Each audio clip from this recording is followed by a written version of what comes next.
তো hello friends, সবাই কেমন আছেন? আশা করি সবাই ভালো আছেন। তো ফ্রেন্ডস, এই যে আপনারা দেখতে পাচ্ছেন এই গিবলি স্টাইলের ফটো এখন খুবই ট্রেন্ডিংয়ে চলছে। তো আপনিও আপনার ফটো বা যে কোনো ফটোকে গিবলি স্টাইলে বানাতে পারবেন মাত্র কয়েক মিনিটের মধ্যে। তো চলুন আজকের এই ভিডিওর মাধ্যমে দেখে নেওয়া যাক যে কোনো ফটোকে আপনি কিভাবে মাত্র কয়েক মিনিটের মধ্যে গিবলি স্টাইলে বানাবেন। তো চলুন আজকের এই ভিডিওর মাধ্যমে দেখে নেওয়া যাক।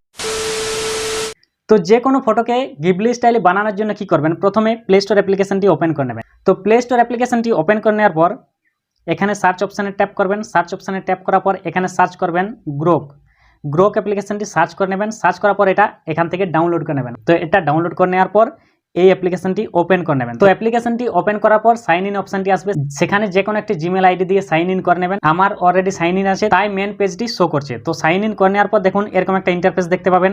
নিচে দেখুন প্লাস আইকন আছে, সেখানে ট্যাপ করবেন। ট্যাপ করার পর এখানে ক্যামেরা, ফটোজ, ফাইল তিনটি অপশন আসবে। এখানে ফটোজ সিলেক্ট করে নেবেন। ফটোজ সিলেক্ট করে নেওয়ার পর এখানে আপনার গ্যালারিটি শো করবে, এখান থেকে যে কোনো একটি ফটো সিলেক্ট করে নেবেন। তো এখান থেকে আমি একটা ফটো সিলেক্ট করে নিচ্ছি। তো এই যে ফটোটা আমি সিলেক্ট করে নিয়েছি, ফটোটা সিলেক্ট করার পর নিচে দেখুন আস্ক এনিথিং আছে, এখানে আপনি লিখবেন। আমি এখানে কপি করা আছে, আমি পেস্ট করে দিচ্ছি। এই লেখাটা লিখে নেবেন। আপনারা একটু নোট করে রাখবেন, কনভার্ট ইনটু ইট গিবলি স্টাইল আর্ট। এটা লিখে নেওয়ার পর এখানে দেখুন ডান দিকে আপনি একটা তীর চিহ্ন দেখতে পাবেন, সেখানে ট্যাপ করবেন। ট্যাপ করার পর কিছু সময় আপনাকে অপেক্ষা করতে হবে, কয়েক মিনিটের মধ্যে এটা গিবলি স্টাইলে তৈরি হয়ে এখানে শো করবে। তো ফ্রেন্ডস, এই যে আপনারা দেখতে পাচ্ছেন এই ফটো থেকে এখানে গিবলি স্টাইলে ফটো তৈরি হয়ে গেছে। এখানে আমি ট্যাপ করে নিচ্ছি, ফটোটি ওপেন হয়ে যাবে। এরপর এই যে আপনারা দেখতে পাচ্ছেন ফটোটা ওপেন হয়ে গেছে। এটা ডাউনলোড করার জন্য কি করবেন, ডান দিকের উপরে কোণে দেখুন 3 ডট আছে, সেখানে ট্যাপ করবেন। এখানে সেভ অপশনটি চলে আসবে, এখানে সেভ অপশন ট্যাপ করে দেবেন। এই ফটোটি আপনার গ্যালারিতে সেভ হয়ে যাবে।